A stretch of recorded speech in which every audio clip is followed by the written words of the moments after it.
Hello दोस्तों। आज हम लोग डीएलएड सेकंड सेमेस्टर में विज्ञान में उत्तोलक के प्रकार के बारे में पढ़ेंगे। आप लोग ने पढ़ा होगा अपने क्लास में कि उत्तोलक किसे कहते हैं और वो कितने प्रकार के होते हैं। ये हमारा टॉपिक आता है सरल मशीन में, जिसके बारे में आज मैं आपको पढ़ाऊँगी। तो चलिए देखते हैं कि उत्तोलक कितने प्रकार के होते हैं।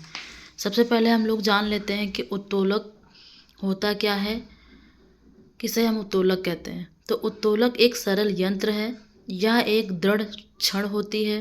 उत्तोलक क्या है? एक सरल यंत्र कह सकते हैं आप, या एक सरल मशीन है जो एक क्या है, एक छड़ होती है। जो एक छड़ ऐसी होती है जिसको हम आसानी से घुमा फिरा नहीं सकते हैं, जो किसी निश्चित बिंदु पर घूमती है। मतलब जो एक निश्चित बिंदु होती है, जिस चीज़ से वो अटैच्ड होती है, जुड़ी होती है, उसी के द्वारा वो अपना कार्य करती है, घूमती है। इस निश्चित बिंदु को हम आलंब कहते हैं। जो बिंदु होती है जिस पर वो अपना कार्य संपन्न करती है, उसे हम आलंब कहते हैं।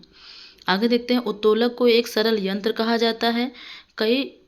यह कई रूपों में विद्यमान होते हैं। आपने देखा होगा कई प्रकार से हमें ये मशीनें दिखाई देती हैं। अपने सरलतम रूप में एक लंबी छड़ हो सकती है, जिसके एक सिरे के पास एक अवलंब लगाकर किसी भारी वस्तु को उठाने के काम में लिया जा सकता है।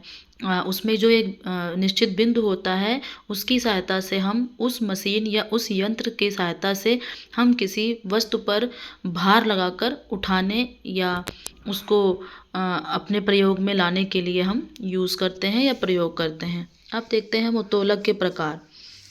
उत्तोलक आपने देखा होगा, अपने क्लास में पढ़ा होगा डीएलएड में, कि उत्तोलक 3 प्रकार के होते हैं। उत्तोलक के प्रकार आधार, भार और प्रयास की स्थिति पर निर्भर करते हैं। जो उत्तोलक होते हैं वो उनके आधार पर, उनके भार पर और प्रयास की स्थिति पर निर्भर करते हैं। आप उत्तोलक देखेंगे कि उत्तोलक जो है, जो उसका आधार होगा, भार होगा या प्रयास होगा, उसकी स्थिति के अनुसार हम आयास को पहचानते हैं। उत्तोलक के 3 भागों में से एक भाग आलंब होता है। आलंब से भार की दूरी को भार की भुजा कहते हैं, और आलंब से प्रयास की दूरी को प्रयास की भुजा कहते हैं। मतलब जब आलंब से हम भार की दूरी को देखते हैं तो उसे हम भार की भुजा कहते हैं, और आलंब से प्रयास की दूरी को हम प्रयास की भुजा कहते हैं। ठीक है। अगर आपको ये उत्तोलक के प्रकार समझ में आ रहा हो दोस्तों, तो मेरे चैनल को सब्सक्राइब, लाइक और अपने दोस्तों में शेयर ज़रूर कर दीजिएगा। चलिए आगे हम देखते हैं। सबसे पहला क्या है? प्रथम श्रेणी के उत्तोलक।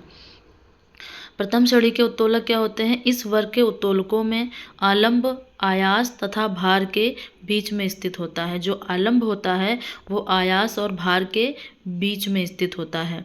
इस प्रकार के उत्तोलकों में यांत्रिक लाभ एक से अधिक, एक के बराबर तथा एक से कम भी हो सकता है। जैसे उदाहरण के थ्रू हम देखते हैं कि कैंची, प्लास, हैंडपंप। कैंची को आपने देखा होगा, उसकी एक निश्चित बिंदु होती है जहाँ पर वो दोनों पार्ट जुड़े होते हैं। वहाँ से हम भार उसके पीछे की तरफ से लगाते हैं, जहाँ से पकड़ते हैं, और बीच में हम किसी वस्तु को रखते हैं और वो काटती है।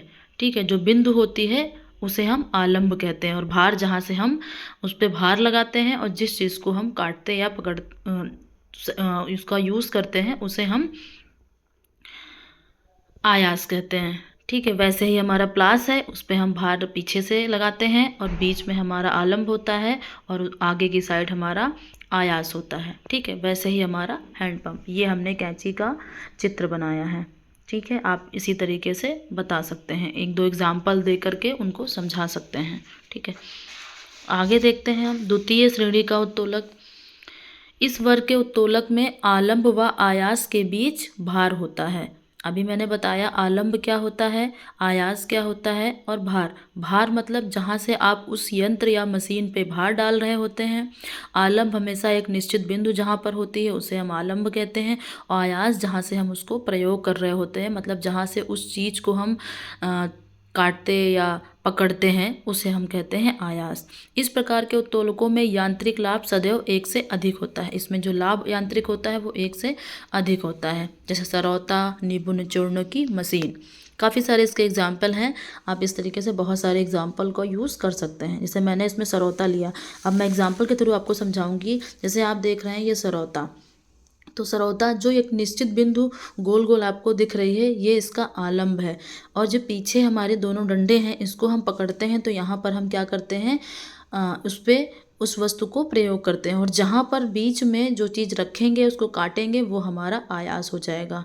ठीक है, तो हम इसकी सहायता से समझ सकते हैं कि आलंब, आयास और भार क्या है। भार मतलब जहाँ से हम उस चीज़ को पकड़कर प्रयोग कर रहे हैं उसे हम भार कहते हैं।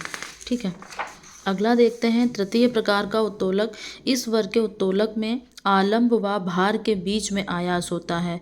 इस जो तृतीय प्रकार के उत्तोलक होते हैं, इसमें आलंब व भार के बीच में आयास होता है। इसका यांत्रिक लाभ सदैव 1 से कम होता है। जैसे चिमटा, मनुष्य का हाथ। आप चिमटा के थ्रू मैं देखती हूँ कि चिमटा क्या है, तृतीय प्रकार का उत्तोलक है। इसमें कहा गया है कि आलंब व भार जो है वो आयास के बीच होता है। आप देखते हैं कि चिमटा चूँकि जो आगे का पार्ट होता है वो खुला होता है और पीछे का जॉइंट होता है।